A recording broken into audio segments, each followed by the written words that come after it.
old witch is there, said Rag, peering over the top to 6 Mile Beach, well settled with her knitting. It's all right, we're plenty, said Grinny. We're plenty, and we have business, James said with some bluster. He was as scared of her as anyone. He shook his empty sack.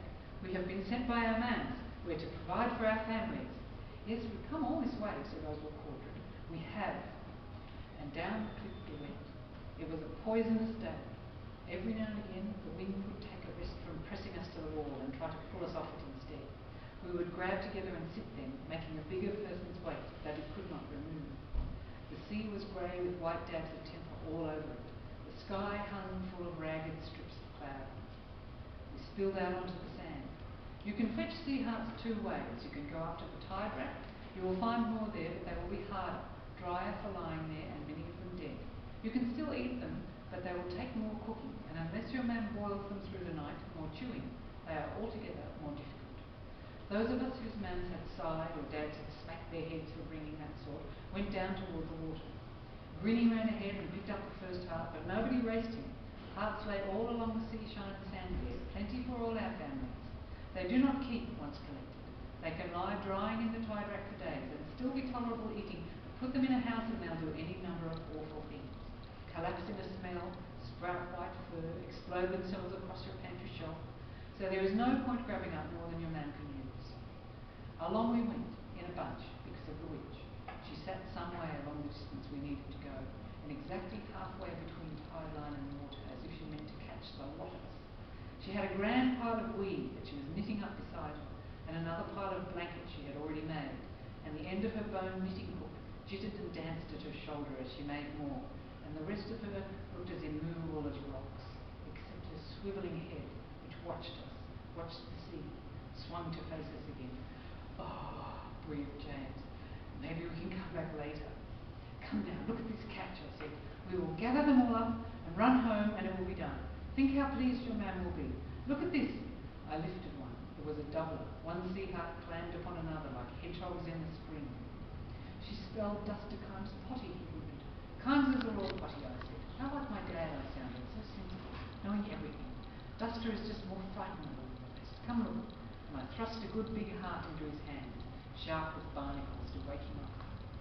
The ones that still float are the best, the most tender, though the ones that have landed, leaning in the wet with sea spit bubbled around them, are fine, and even those that have sat only a little up there along the drying foam are still good. The other boys were dancing along the rack up there, gathering too much, especially Kit Caudron. He was only little and he had no sense. Why didn't Radish stop him? We would have to tip most of that sack out, or half the town would stink up with the waste. They'll not need to go as far as us, said Grinny at my elbow. I dropped a nice heavy wet heart in my sack. We could get them back down here to walk along with us, maybe. No sooner had I said it than Grinny was off up the beach fetching them. He must have been scared than he looked. I busied myself catching floating hearts without sogging my pants ends. Some folk ate the best hearts raw, particularly mans. They drank up the liquor inside, and if there was more than one man there, they would exclaim how delicious it was.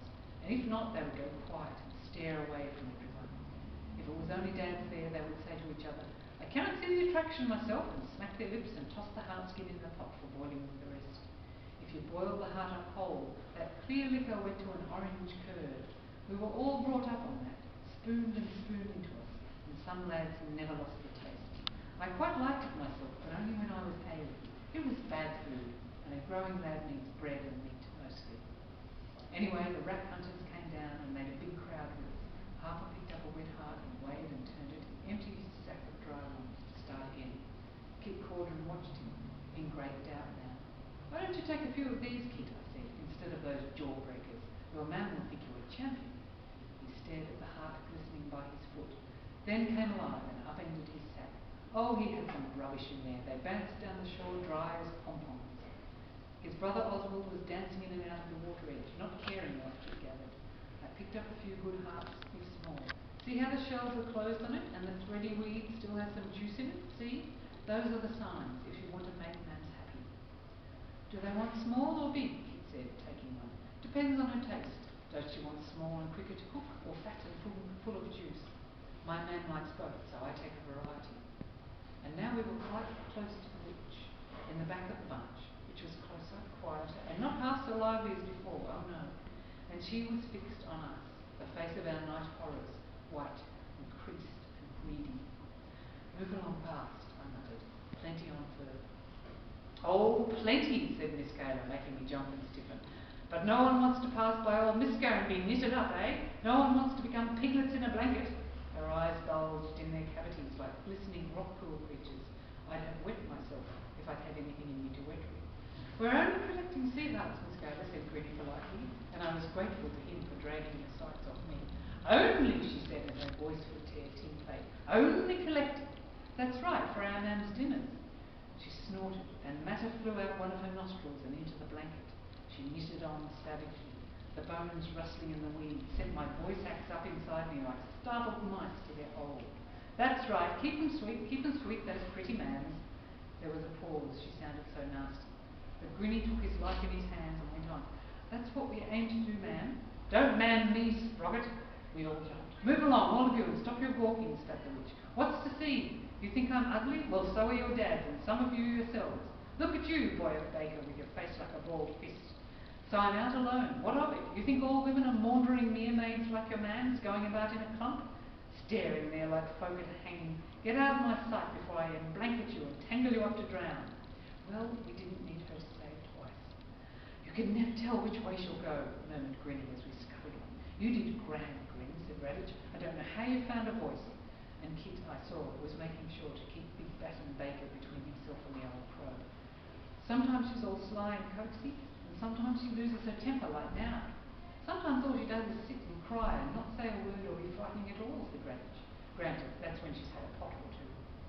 We collected most efficiently after that, and when we were done we described a wide circle around the scaler on our way back to the foot of the path. From behind she's not nearly so bad, I said, for she was only a dark lump down there, like a third mound of wind, her hook end bobbing beyond her shoulder. And then the next section is all told from the point of view of the witch herself, so you actually do get to go behind the witch and find that she's not nearly so bad. Those poor boys,